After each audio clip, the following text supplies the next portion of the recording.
যে ব্যক্তি তাবিজ ঝুলালো সে শিরক করলো। আসসালামু আলাইকুম ওয়া রাহমাতুল্লাহ।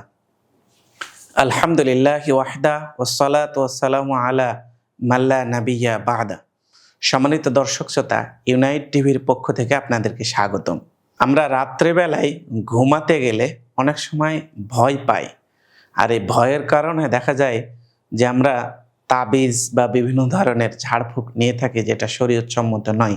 অনেক ঝাড়ফুঁক অবশ্য শরীয়তসম্মত রয়েছে, তা আমরা এই শরীয়তসম্মত ঝাড়ফুঁক যেগুলি সেগুলি নেওয়ার চেষ্টা করব, কিন্তু আমরা এর জন্য তাবিজ বা মাদুলি বিভিন্ন ধরনের নিয়ে থাকি যেগুলি শিরকের পর্যায়ে চলে যায়। যেমন রাসূল সাল্লাল্লাহু আলাইহি সাল্লাম বলছেন, মান আল্লাকা তামিমাতান ফাকাদ আশরাকা। যে ব্যক্তি তাবিজ ঝুলালো সে শিরক করলো। আর পৃথিবীতে যতগুলো পাপ রয়েছে তার বড় পাপের মধ্যে অন্যতম সবথেকে বড় পাপ হলো এই শিরক করা।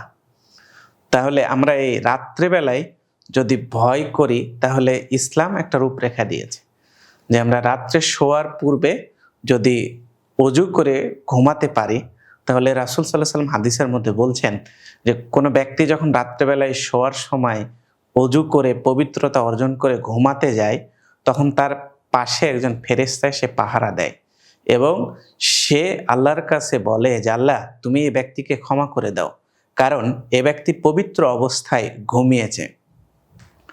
আবার আমরা আরও একটা আমল করতে পারি, সেটা হলো এই যে রাত্রে ঘুমানোর আগে সূরা নাস একবার, সূরা ফালাক একবার, সূরা ইখলাস একবার, এইভাবে এগুলি পাঠ করে হাতের আঙ্গুলিগুলিতে এভাবে ফু দিয়ে মাথা থেকে নিয়ে হাত যত দূর পর্যন্ত যায় এভাবে ৩ বার করে শরীরে বোলাতে পারি।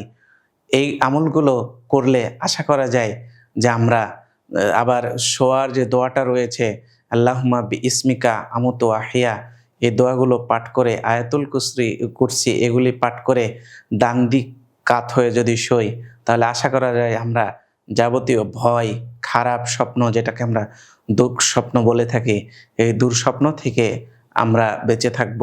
আল্লাহ সুবহানাহু ওয়া তাআলা আমাদেরকে এই আমলগুলো বেশি বেশি করার তৌফিক দান করুন। আল্লাহুম্মা আমিন। আসসালামু আলাইকুম ওয়া রাহমাতুল্লাহি ওয়া বারাকাতুহু।